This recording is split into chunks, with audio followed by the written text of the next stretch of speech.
什么人？二位大哥，还看着呢，辛苦辛苦。看什么看？知道里面是谁吗？知道，不就是个小厨娘吗？他可是杀了2位大臣的嫌疑犯，少在这添乱，该干嘛干嘛去，不然别怪我们对你不客气。狄公子，回去。我真的没有杀人。我知道。嘿，你们2个还没完没了了是吧？啊！把刀放下。明空时代，你们在这嚷嚷什么？打扰了皇上休息，你们担待得起吗？小的该死，小的该死。只是王大人事先吩咐过，不管任何人都不能接近这柴房。可是这位小爷偏要赖在这儿不走啊！明空师太，我只是想要问婉清姑娘几个问题，问完就走。你们先让开。这怎么？难道这事儿还要我去启禀皇上吗？不，这位爷，您可得快点啊！要是被王大人看见了，我们俩可就惨了。有劳二位了，谢明空师太。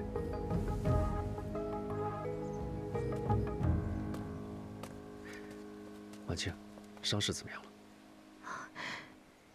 多亏了梦瑶姑娘，血已经止住了。哦，屋子里面冷吗？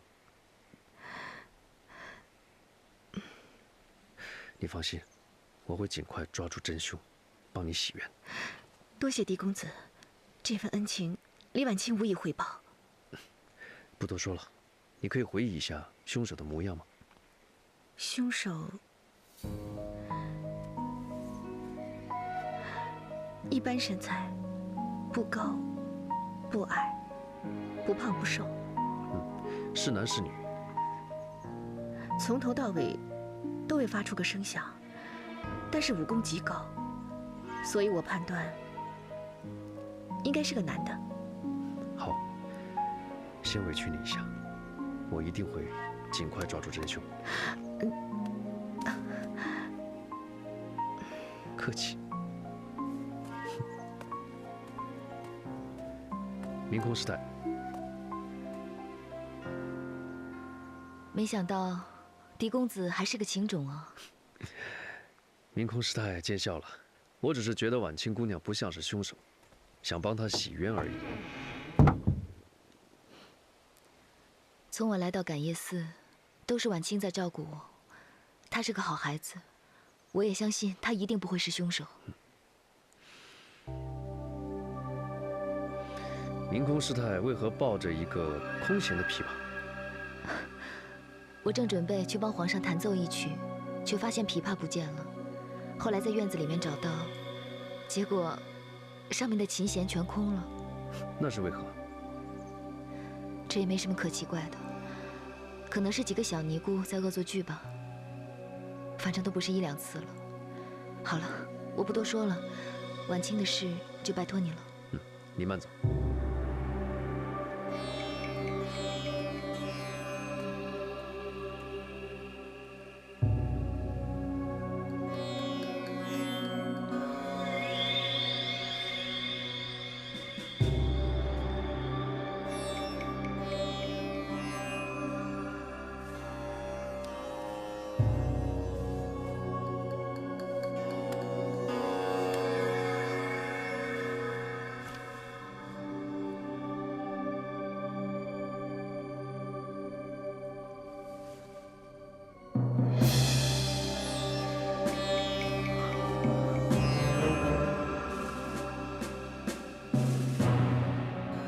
来人，诺，拿纸和笔过来。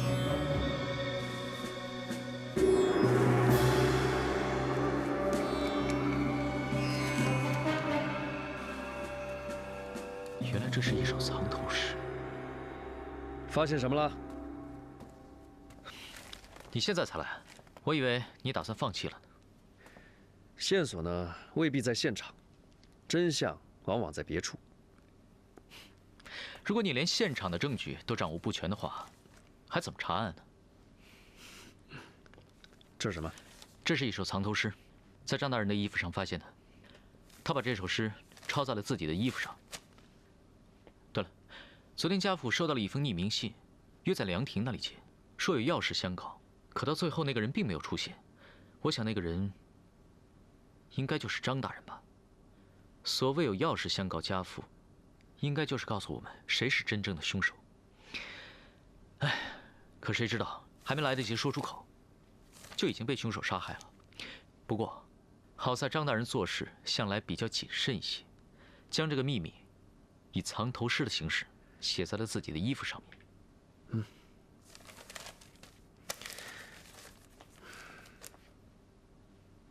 宿护陵九曲，日啖清风。这狗屁不通，还工部尚书呢，写的这么拗口。你懂什么呀？这就是藏头诗的魅力。说起这个，去年我在长安城就破过一起案子，当时死者就是以藏头诗留下了凶手真正的信息。我当时就觉得这首诗很蹊跷，就轻轻地瞥了一眼，然后通过我最缜密的思考和推断，做出了最后的结论，不费吹灰之力就把凶手给抓获了。我跟你啊，算了，我也不跟你提了，这是很多年以前的事了。像这样的事情啊，拖了去了。佩服佩服，王公子见识多广。那请王公子尽快破解藏头诗，别让凶手逍遥法外啊！啊，好好瞧着吧。啊，请。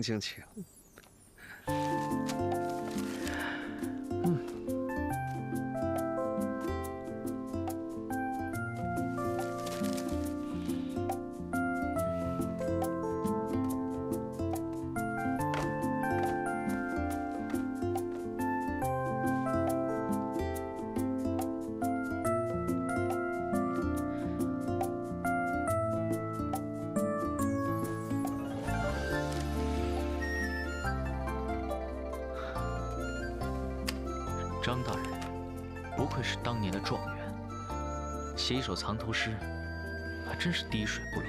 那还能解得出来吗？再给我一点时间。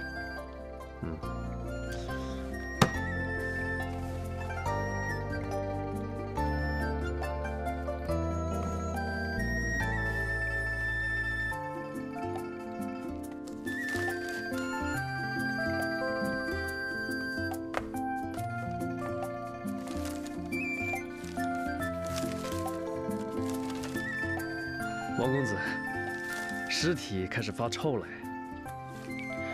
我绝对能破解这首藏头诗。哎，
少爷，是少爷，少爷！吓死我了，吓死我了！什么时辰？还早，先吃点东西吧。不吃。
你拿我的笔干什么？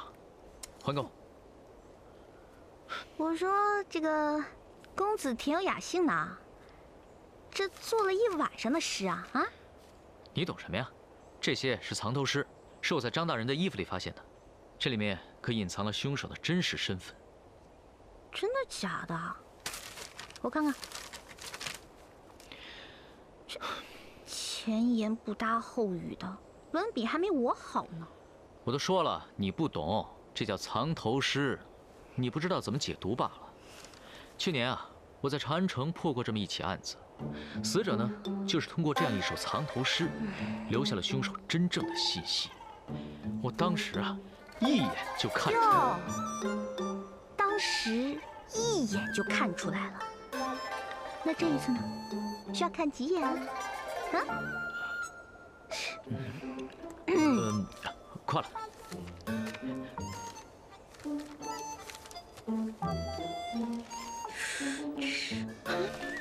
把这张还我。不给。我跟你说啊，猜谜这种事情我最拿手，我帮你。猜谜，这是很有难度的破案手段，不是猜谜。赶紧给我！我不给，就不给。你要是不给的话，别怪我不客气啊。哎呀，你倒是不客气给我看呀！你不客气是什么样子？嗯，瞧啊瞧啊，瞧啊瞧啊！嗯，哎，我你给不给？不给，就是不给。我，哎，你看吧，好好的一首诗变两首诗了，走开！小气鬼！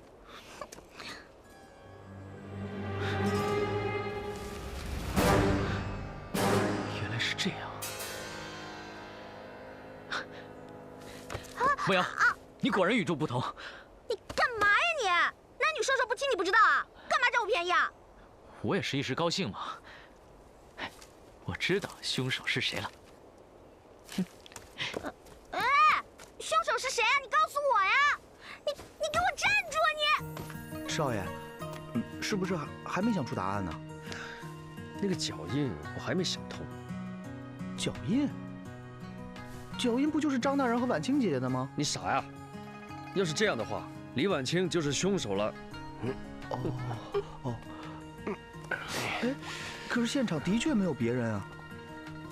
该不会真是四大天王干的吧？哎，二位大哥都饿了哈，二宝，快点，分了吃了，分了吃了，快！那怎么好意思啊？没事没事，少爷，分，分。谢谢公子，谢谢公子啊！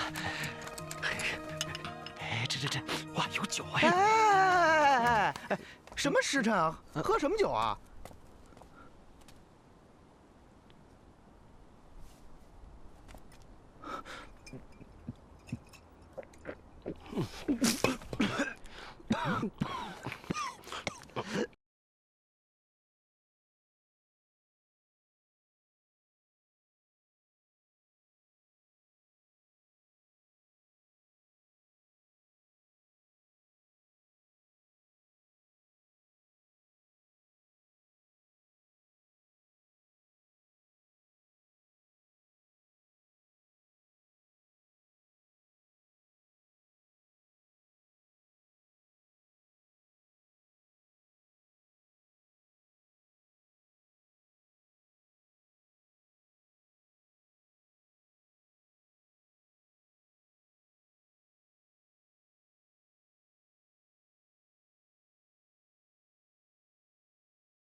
我终于把这个藏头诗给解开了。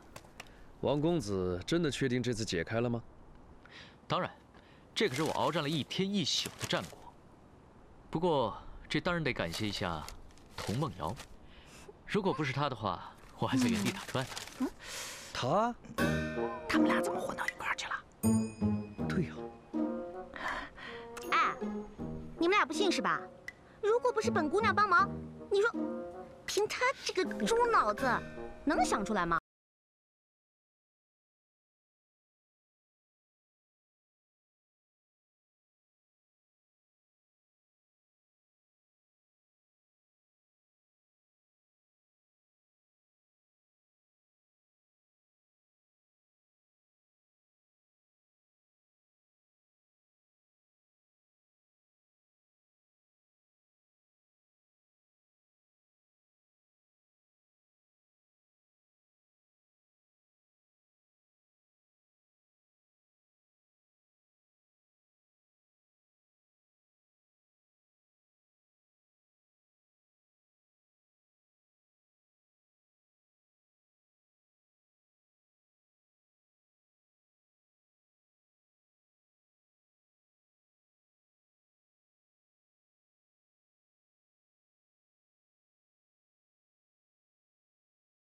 犯点失误，这可就是欺君之罪啊！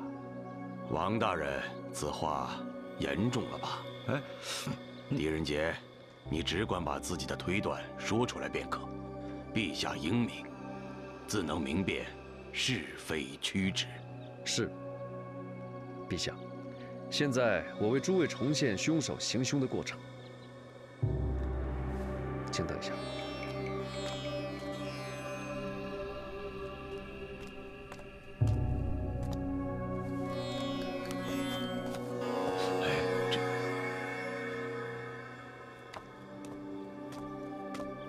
陛下，我现在穿的是张大人的鞋子。二宝，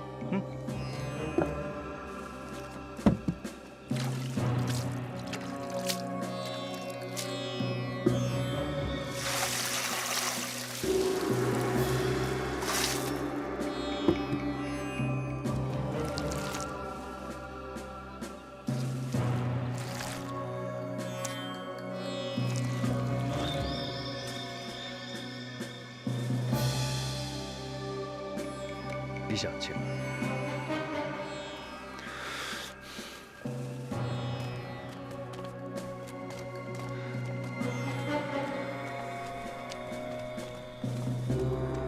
诸位，这就是凶手隐藏脚印的方法。就这么简单？就是这么简单。可你什么都没解释啊！我看你是在戏弄陛下与我等吧？狄仁杰，你是认真的吗？当然，正如草民之前的推断。凶手在别处杀害张大人，再把尸体抬回这个房间，再用刚才的方法伪造房间里面只有张大人和李婉清的脚印。可是凶手行凶的时候，外面正在下雨，无论他怎么走，地上都会留下脚印。你这个推断漏洞实在是太大了。我们都被凶手蒙骗了。凶手不是在下雨的时候杀的，而是在下雨之前杀的。下雨之前，地是干的，凶手就在泥地上伪造了张大人进屋的脚印。凶手先泼湿泥地，再踩上去，而且踩得很深，所以下雨之后，伪造的脚印还是存在的。同时，凶手也利用了下雨，把自己进屋、出屋的脚印洗得一干二净。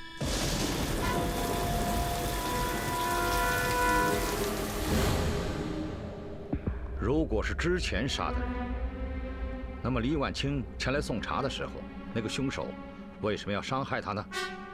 难道这个凶手傻到一直躲在这个房间里，让人来抓吗？这也是凶手高明的地方。他杀人之后不急于逃逸，而是偷偷藏在这个房间里，等待下雨。恰巧李婉清送茶到来，发现尸体，凶手把他砍伤，再逃离，这样就可以制造杀人的空间和时间。可是下不下雨是老天的意思，凶手怎么可能会知道一会儿下不下雨呢？如果凶手能看懂星象呢？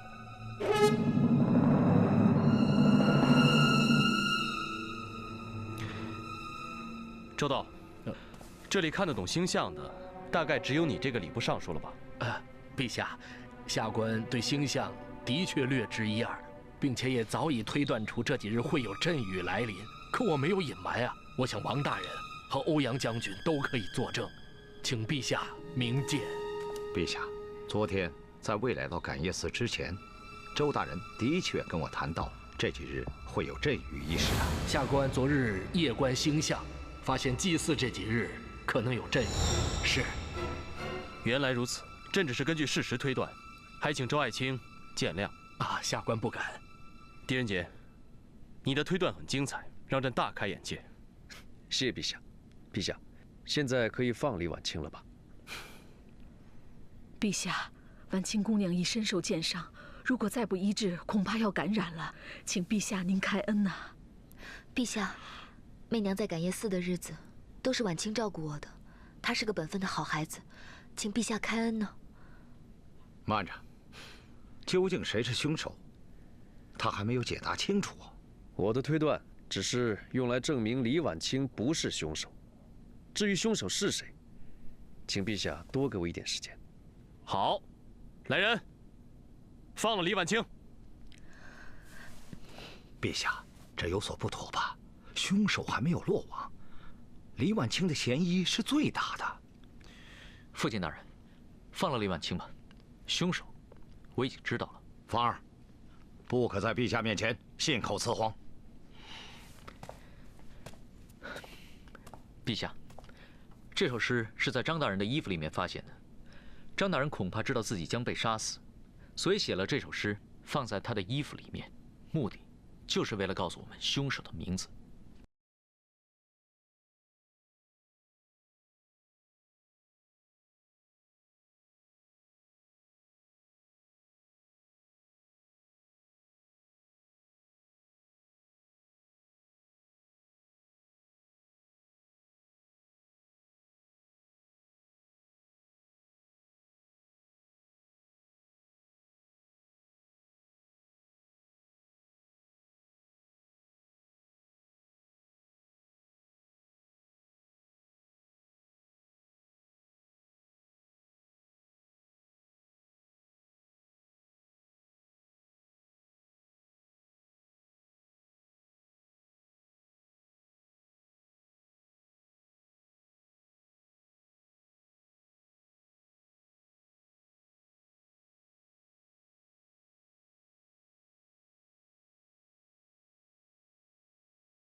不得无礼！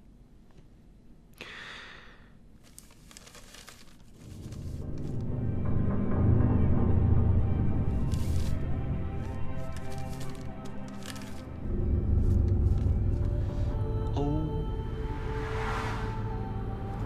阳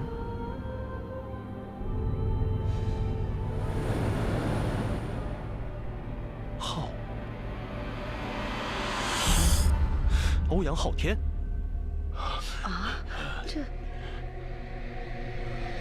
速速捉拿欧阳昊天！诺。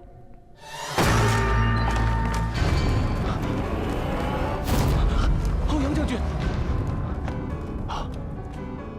怎么会飘着？是不是见鬼了？不，是琴弦。这不是我的琴弦吗？怎么会在这里？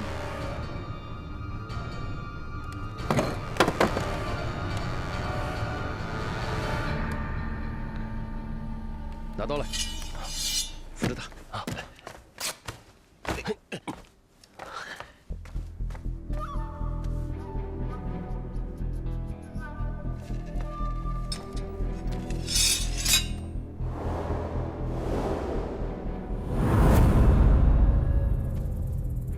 他的身体已经僵硬了，初步估计应该死了有2、3个时辰了。还有他的脖子上面有明显的勒痕，初步估计应该就是被这根琴弦勒死的。阿弥陀佛。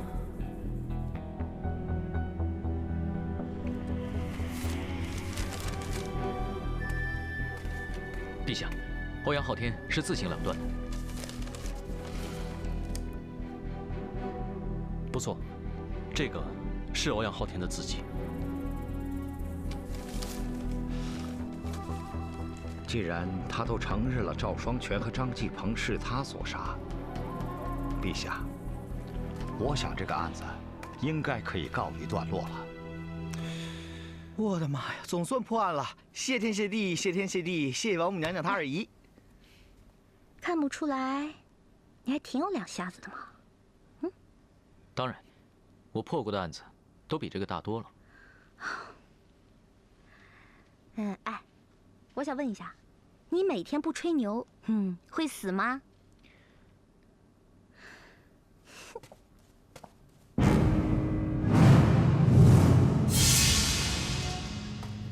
哎，你还看什么呀？真相都已经出来了。还没有。等等，他不是自杀。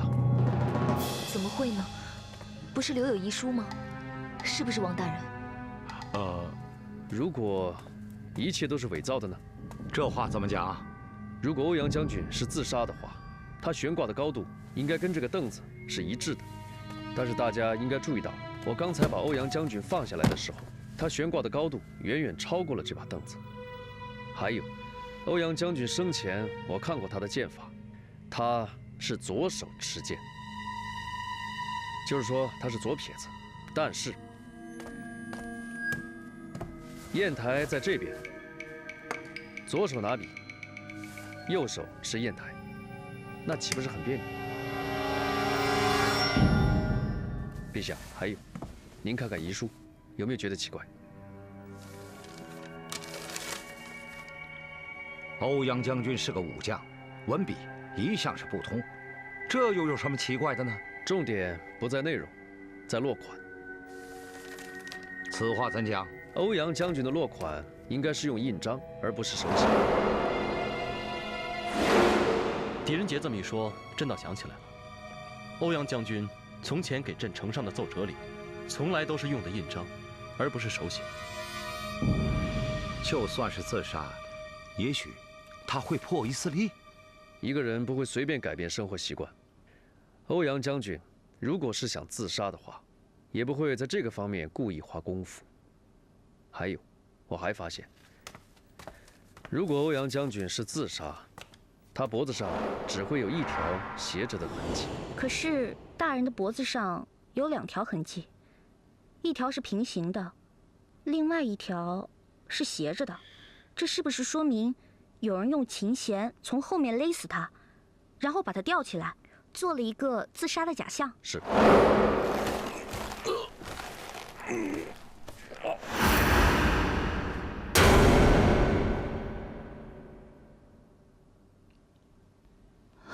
陛下，就算是他杀，欧阳将军武功高强，怎么那么轻易的能从后面把他勒死呢？难道是天王的诅咒？持国天的诅咒？周大人，这世上根本不存在诅咒。那究竟是谁呢？有人可以，因为那个人一直跟欧阳大人在一起。什么？这怎么可能？有可能。看这个佛龛，供着2尊佛像，2盆水果，但是有3个杯子。中间这个杯子没有香灰，而且有茶味。这个杯子应该是放在这里的。那如果按你这么说，房间里的确是有第2个人在，那他藏哪儿了？他为什么要把这个杯子藏到那边呢？是为了让我们以为死者生前就是一个人，所以伪装成了自杀。只要在茶叶里先下了药，要杀死欧阳将军，可是易如反掌啊！难道真的是？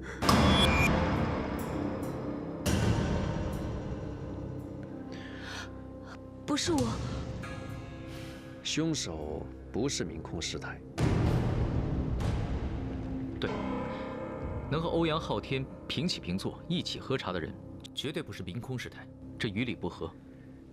能把欧阳将军吊上去的，肯定是一个武功高强之人，要不然就是一个身材高大有力之人。明空师太身材既不高大，也不会武功，所以不是他。哎呀，这个也不是，那个也不是，那凶手到底是谁啊？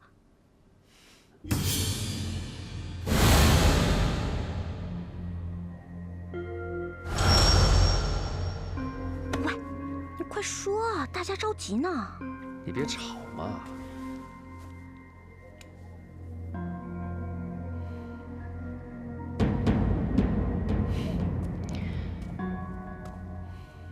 其实杀人凶手就是你。我？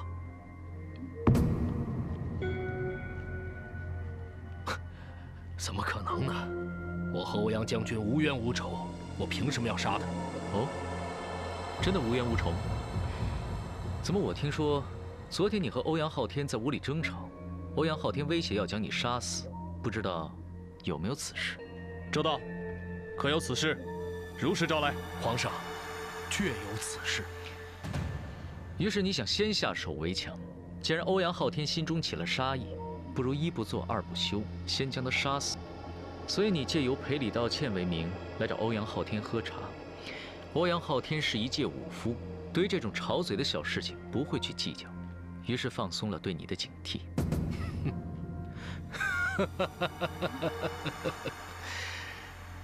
很好笑吗？说得好，说得好。只可惜，这一切都是你的假设。证据呢？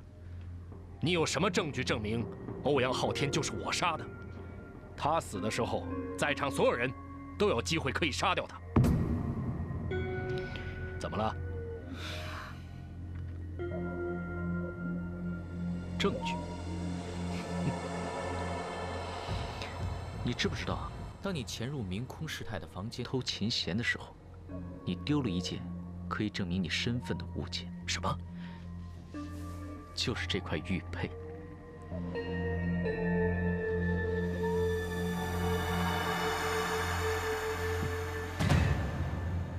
周大人，怎么？这是你的玉佩吗？周大人，你二人好大的胆子，竟敢在皇上面前诋毁老夫，真是胆大包天！是否诋毁，就亮出你的玉佩，让大家做个见证。玉佩好好的在我身上，我若拿出来，你又怎样？那小的就向你磕头认罪，要杀要剐，随你处置。好，这可是你说的。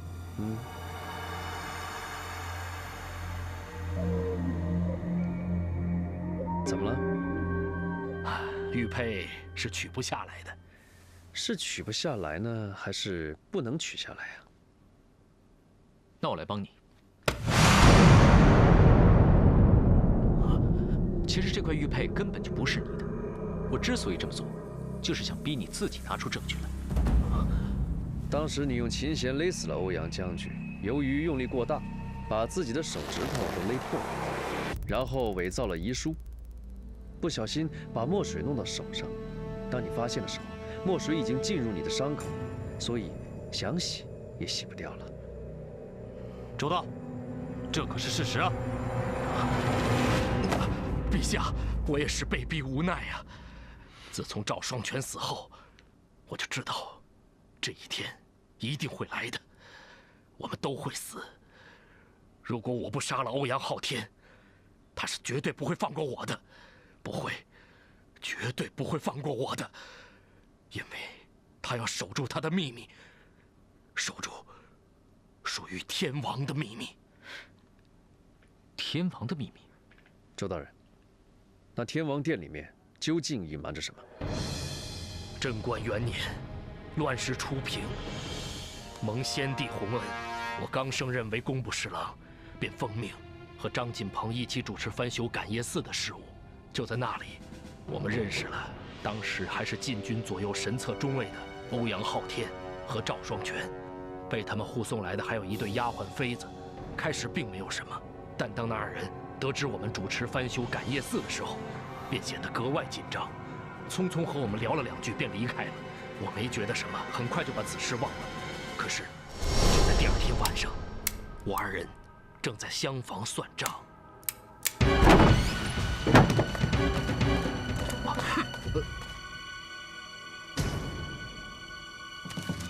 好大的胆子！他二人污蔑我们想私吞修缮款，要拉我们去见皇上。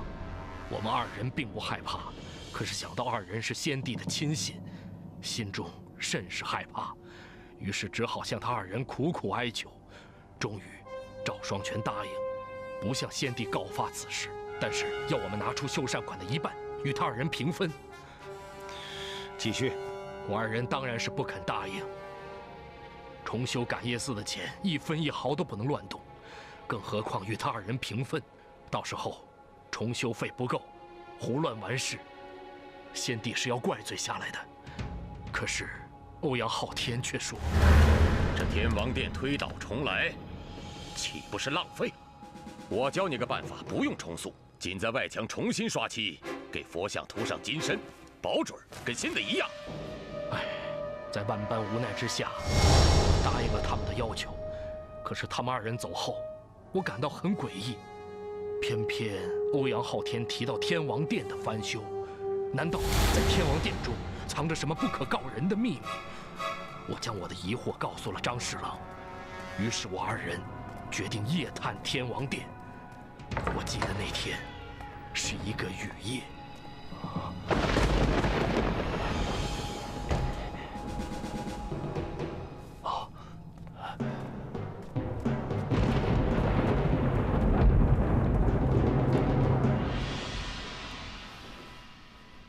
一股鲜香的味道，张大人小心一点。好，周兄，这里阴森恐怖，我们还是回去吧。哎，既然已经来了啊，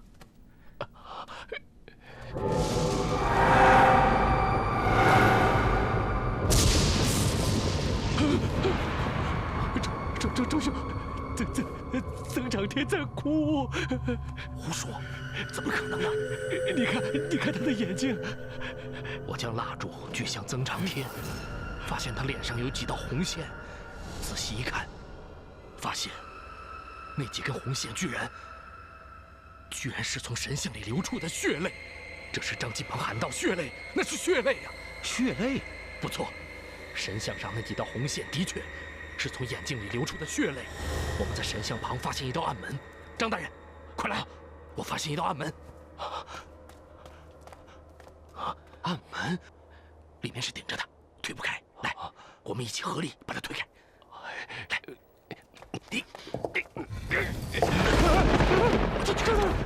别，没事啊。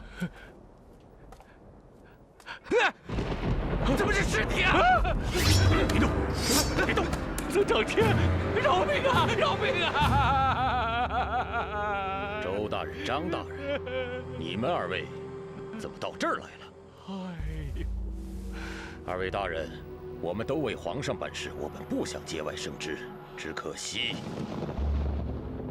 二位大人知道的太多了。对不住了，且慢！皇上亲派的2位侍郎在感业寺失踪，这样大的事情，皇上如果派人追查下来，欧阳大人，事情的后果你不会不知道。是啊，你敢威胁我？岂敢！我二人现在和2位将军在同一条船上，唇亡而齿寒，何苦呢？不如这样，我们各自退后一步，就当这个事情没有发生过，如何呀？我二人死不足惜呀。倘若皇上派新人来追查此案，这佛像下面的秘密，恐怕也是难保吧。是啊，欧阳大人，大不了从此以后，我二人绝口不提感业寺之事。你办你的公，我们做我们的事，咱们井水不犯河水。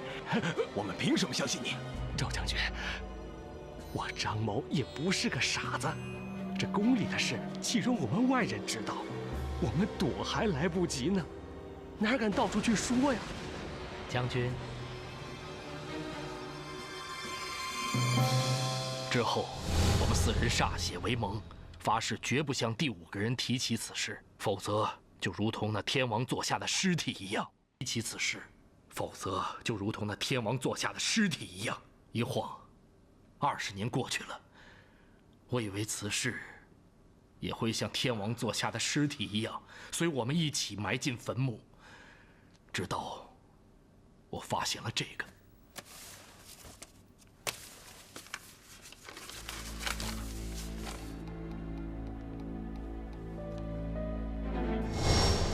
我知道，我们4个人里，终于有人熬不住了。果不其然，第2天，我便得知陛下要到感业寺礼佛，欲花重金重塑金身。我生怕20年前的事情败露，于是毛遂自荐，随陛下一同下到感业寺。现在想来，这一切都是欧阳昊天的阴谋。其他2位大人，想必也收到了同样的东西吧？果真是因果循环，报应不爽啊！师太，我在这佛门清净之地犯下如此污秽之事，实在惭愧得很呢。阿弥陀佛。生死死生，生生死死何时了？色空空色，色色空空何时消？周施主，观一切有为法如实相。所谓无常、苦、不净、不久住，刹那生灭，非为前既生，非为后既来，非为现在住。天女散花，花不沾衣。周施主，放不下的只有你自己呀。唉，如果欧阳昊天和我能早日受到师太这般指点，或许就不会有今天了。阿弥陀佛。王大人，我们走吧。来人，在，把周大人押下去。诺。等等，周大人，我想知道埋在天王底下的那4个妃子，究竟是何人？不知道，现在也不会有人知道了。狄老弟，有些事情不知道，总比知道好。这就算我的教训吧。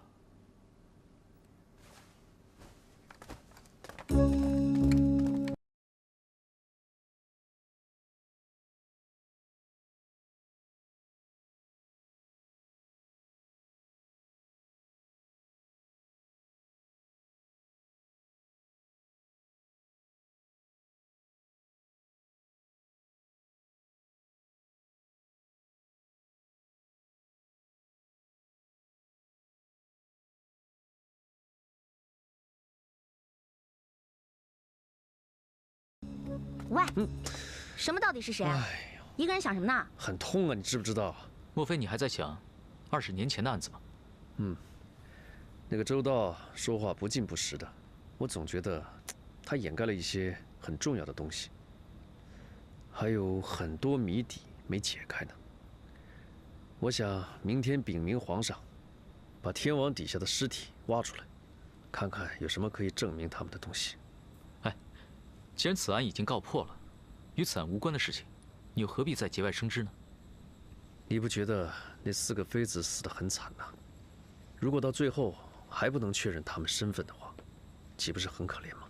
哼，说了半天还是为了女人啊？这跟女人有什么关系？怎么会没关系啊？你想一想，如果那下面埋的是4个男的，你还会那么有热心吗？好像有点道理哈。好了，那个李婉清，啊，总算我们也是还了他一个清白。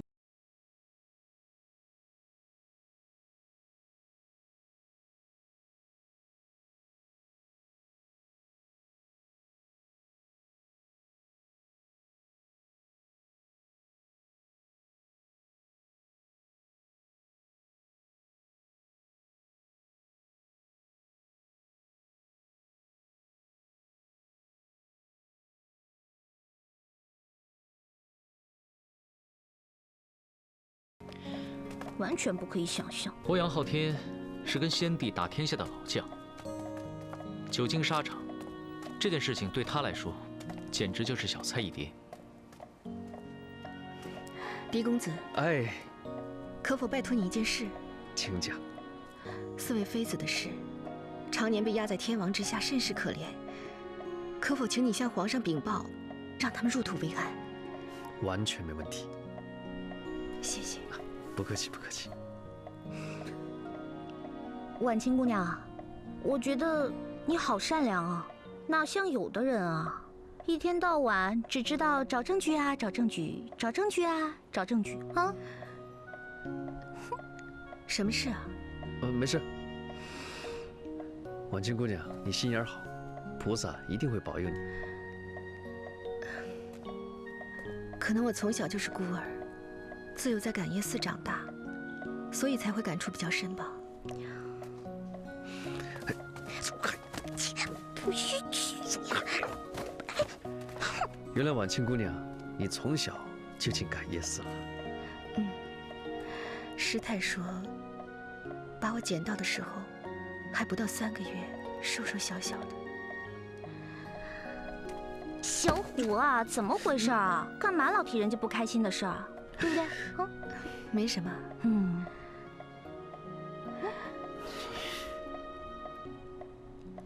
哦，对了，案子也结束了，你们是要回去了吗？2天之后启程。这么快？嗯。你们走了之后，这里又要冷冷清清了。怎么会呢？你看，如果没事的时候，我啊，小虎啊，是吧？我们都会回来看你的啊。哎，谁要跟你来？我自己来。我偏要跟你一块儿来。吵得要死！别吵啊你，吵死人了！来，进去吃饭去。哎，你们2个给我站住！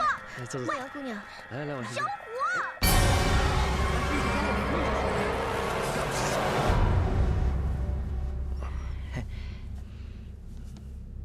少爷，舒服不？舒服。痛快不？这里痛，轻点。哎，你们2个能不能安静一会儿？二宝，这个东西你从哪儿拿来的？哦，这是我从草丛里捡的，少爷说归他了。哎，少爷，你这回可帮皇上破了一个大案，你说他会不会一高兴赏你个官做呀？想得美呀你！本来就是啊，论功劳，你总比那个解藏头诗的大吧？找死你！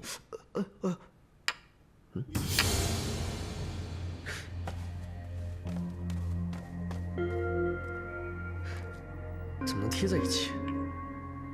有机关吗？好像是，可这个跟案件有什么关联吗？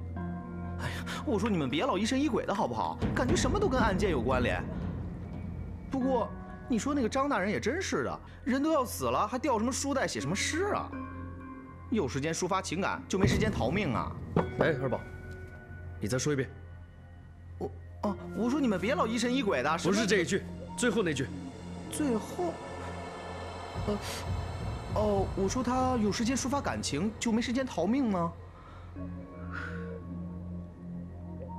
错了，全错了。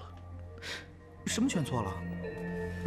欧阳昊天、周道都错了。你说什么？我们为什么把这一点忽略了呢？这案件还没结束。什么意思？二宝，纸笔。哦。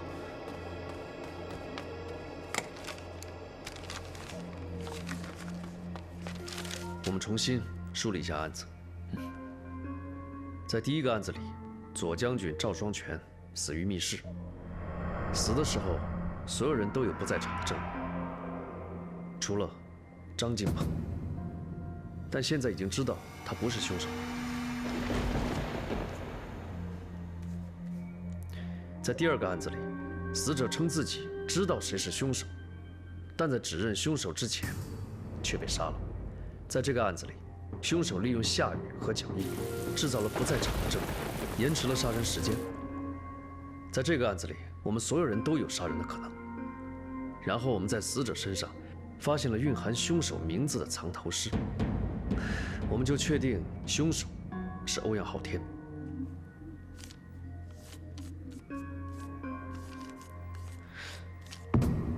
可是，这有什么不对的吗？但是，我们即将逮捕欧阳昊天之前，他被周道所杀。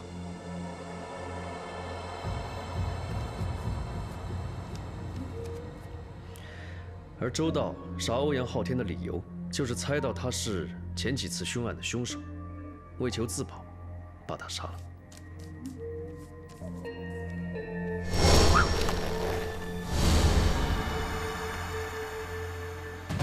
你们看，有没有发现不对劲的地方？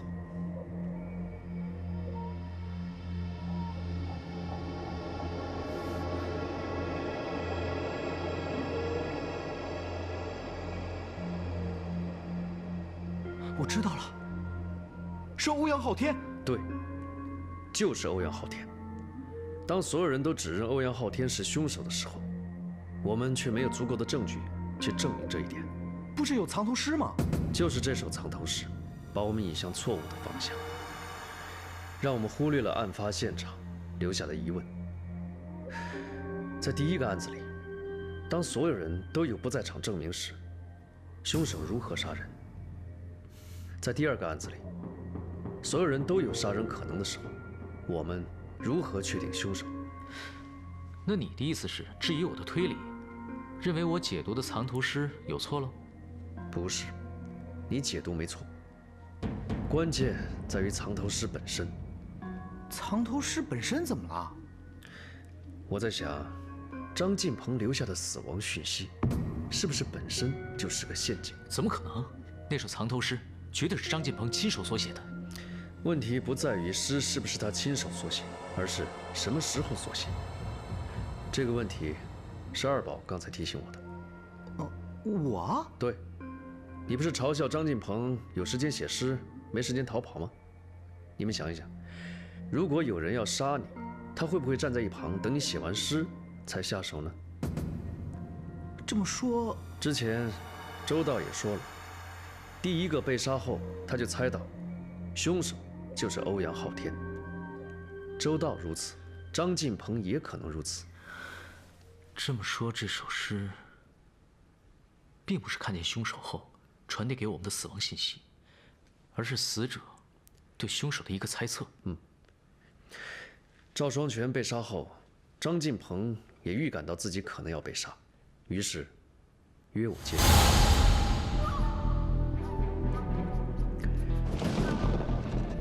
他怀疑欧阳昊天就是凶手，所以匆匆把他的名字写成藏头诗。不料他这举动被暗中监视的凶手发现了，真凶将计就计，赶在张晋鹏与我见面之前把他杀掉。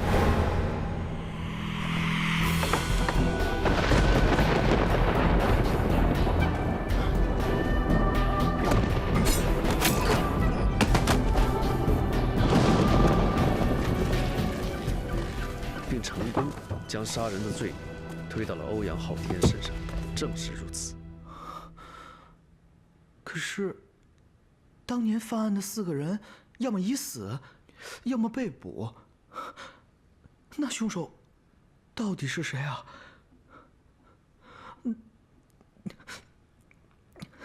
难道杀人的这真的是血天王吗？天王，谜一样的妃子，杀人动机，不该知道的事情到底是什么呢？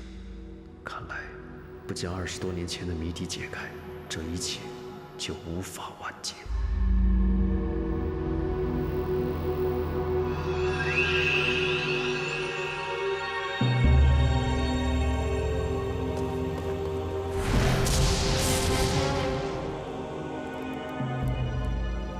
参见主上。进来吧。谢主上。主上英明，那李治果然沉迷在感业寺的温柔乡里，不能自拔，更无心朝中之事。一群废物，都离不了女人的裙子。李家的后人真让人汗颜呐！这感业寺最近闹鬼，跟随的大臣都相继毙命，大家都说是天王在杀人。闹鬼？世间有鬼的是人的心理，看来是有人要和李治过不去。那好吧，我们就省点力气，让他们先折腾，不要擅自行动，等一切原形毕露再做决定也不迟。是，主上。去吧。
问狄公子，为何一定要找到老婆婆呢？与20年前案子有关的人，现在只剩她。若不解开妃子的死亡之谜，天王杀人也不会结束。可是，她是个疯婆婆，而且她说的话……哎，疯子说的话才能相信。那狄公子还是自行前往吧。不行啊，老婆婆只跟你说话，你必须去。哎，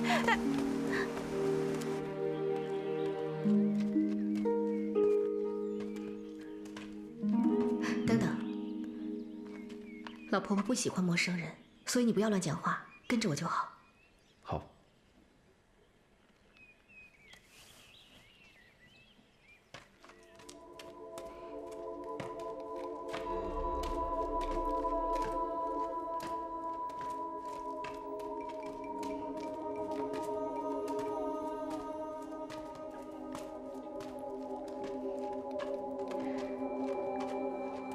老婆婆，老婆婆，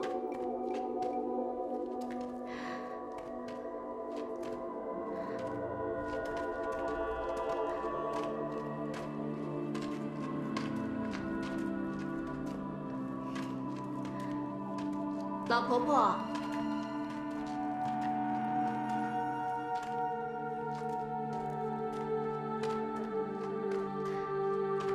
老婆婆。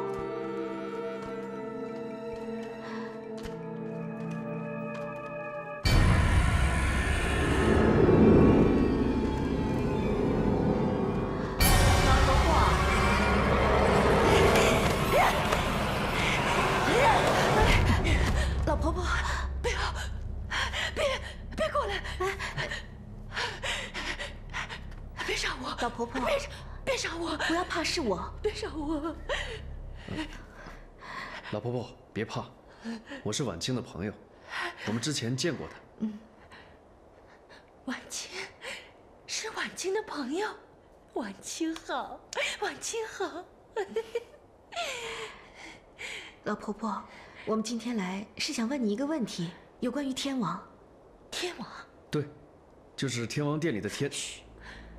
天王殿里的天王会杀人的，外面的人杀掉，杀了，我看见了，把头砍了下来，杀了，都杀了。陪葬品，你们都是陪葬品。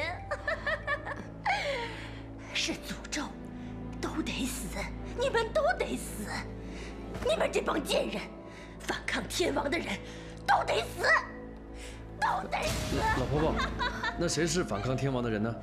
嘘，佛说不可说，不可说，不可说，不可说。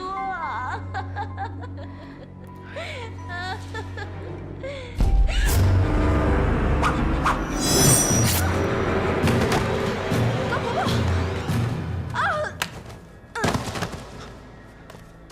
婉清，婉清，你怎么了？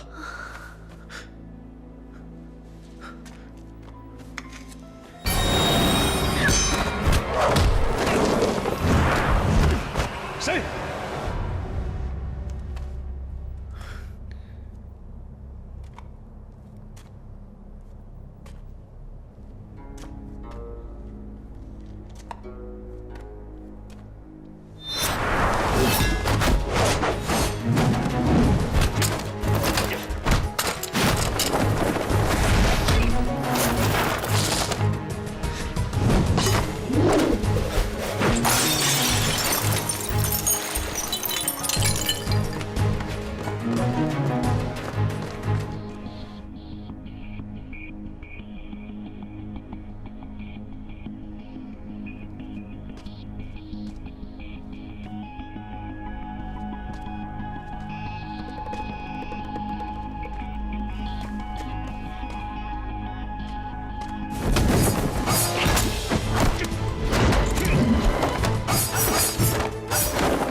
现在唯一的线索也断了，你说怎么办吧？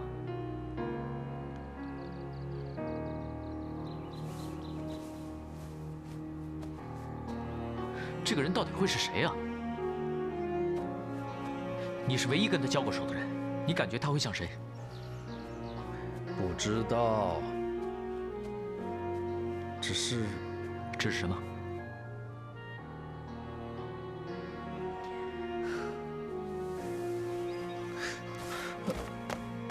梦瑶，婉清怎么样了？你摇什么头？我问你她怎么样了？呼吸和脉象都是正常的，只是不知道为什么她就是醒不过来。那她还要睡多久啊？幸运的话，1、2个时辰应该就能醒。如果说不幸的话，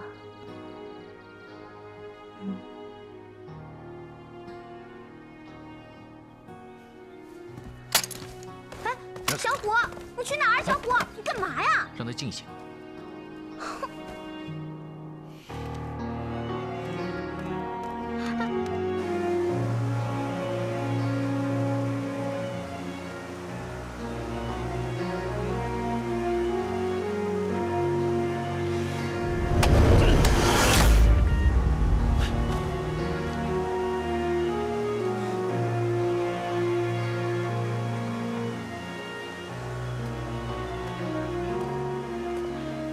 你不要太过于自责了。婉清姑娘吉人天相，与其在这里怨天尤人，不如将凶手绳之以法，以解心头之恨。你不说我也会这样做。连无辜的人都不放过，太狠了。我狄仁杰赌上这条命，也要将凶手绳之以法。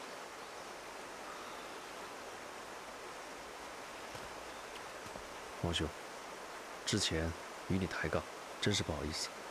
事到如今，请你助我一臂之力。我会的。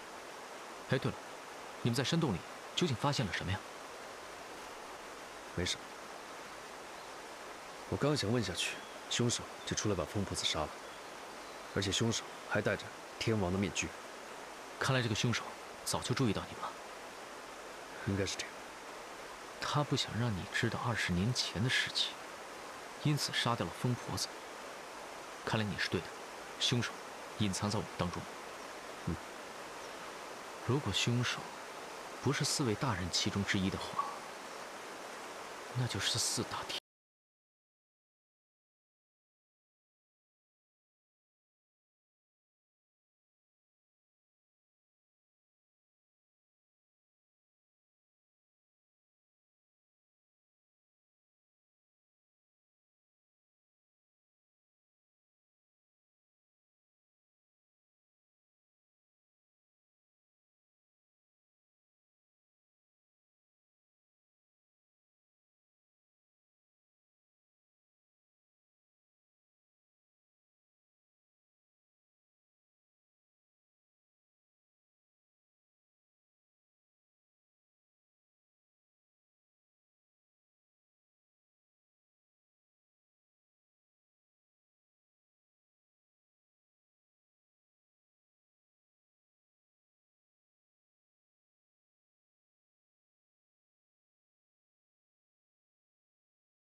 晚辈有一个问题，不知道当问不当问。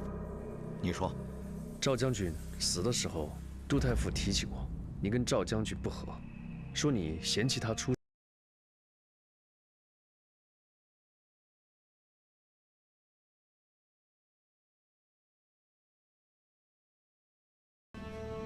晚辈不敢，只是想打听一下赵将军的身世。你是说赵双全？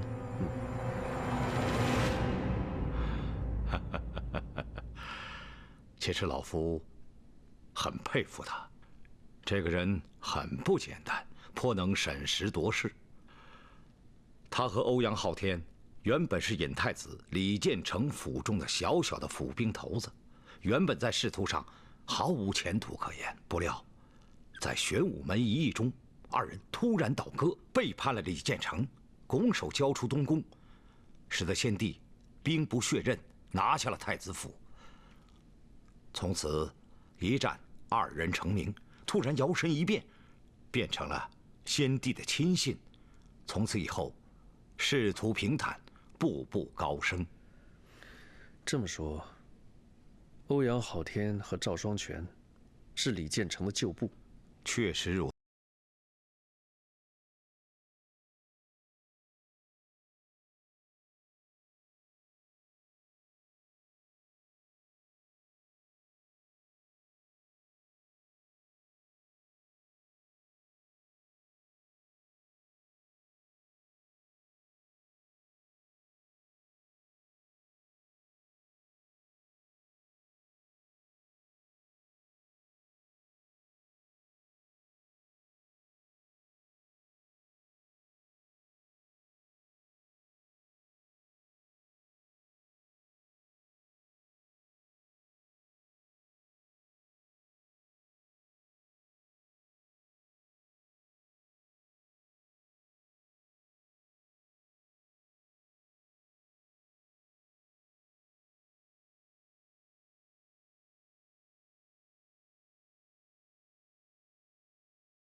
是这样吗？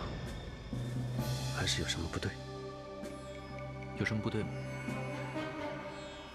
请问明空师太，这冰窖谁掌管的？因为这冰比较珍贵，一般只有我和几位师太知道。那就说得通了，所有的谜题都解开了。杀赵将军跟张大人的，就是他。狄仁杰，你把大家都叫到这个房间来，到底是想玩什么把戏？回禀陛下，我想在此解开赵大人被害真相。王兄，其实凶手用了一个很简单的机关，大家请看这里。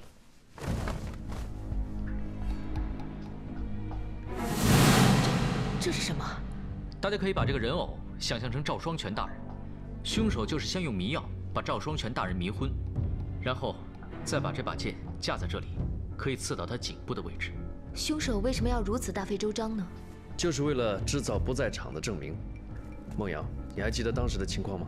我记得当时我们听见房间里有东西撞碎的声音，后来我们几个人跑到赵大人的房间，可是房间里面除了已经被杀害的赵大人，什么人都没有。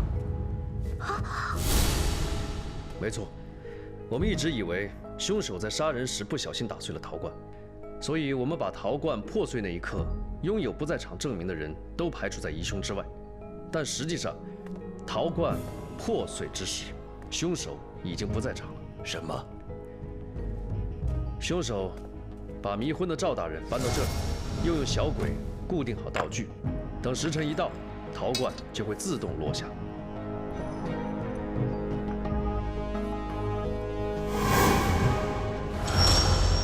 可是，怎么才能让这个陶罐落下？凶手用了一件很简单的东西。孟瑶，我为大家准备了杨梅汁。杨梅汁，这不对，是冰，难道？杜太傅好眼力，没错，就是冰块。凶手把冰块放在地上，在上面放一根木棍，再加上陶罐。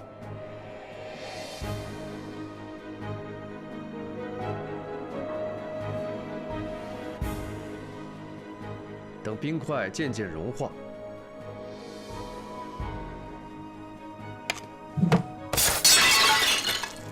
就是这样。冰融化之后就变成水，所以我们来到现场就会发现这里有一些奇怪的水迹。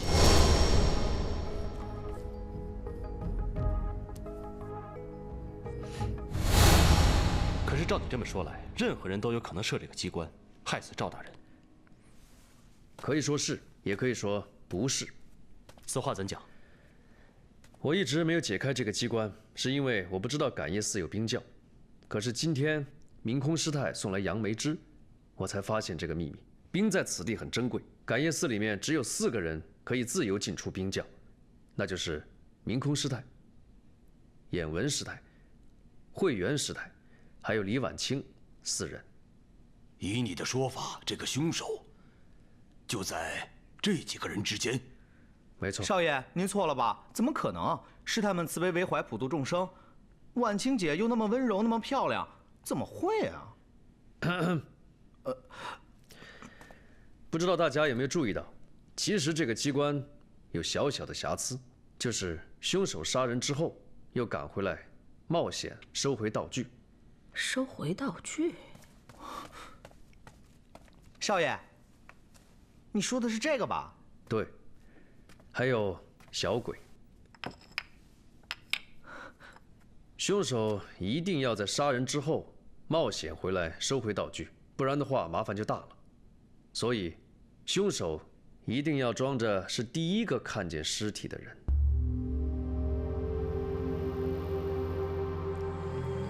这怎么可能呢？所以，你就是真凶。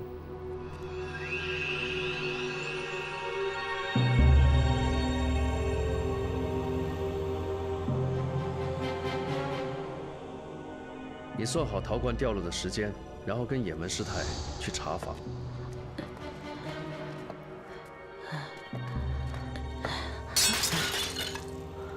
怎么了？当你听到陶罐掉落时，你就跟野闻师太来到赵大人的房间。赵施主，赵施主，你没事吧？赵，门没锁。赵施主，赵施主，死了！阿弥陀佛，快叫人去！是，快去啊！你用行动不便为由叫野闻师太去叫人，这时候你快速进屋，把小鬼、木棍跟冰块收掉。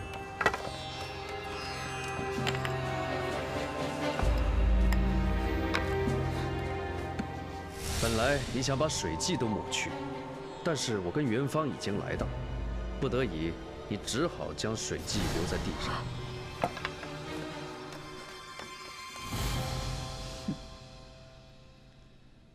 师太怎么可能杀赵大人？不可能的。再说，当时我也没看到泥塑小鬼啊。颜文师太，你仔细想想，是你没看到，没留意到，还是被吓到根本没去看？这真的记不清了。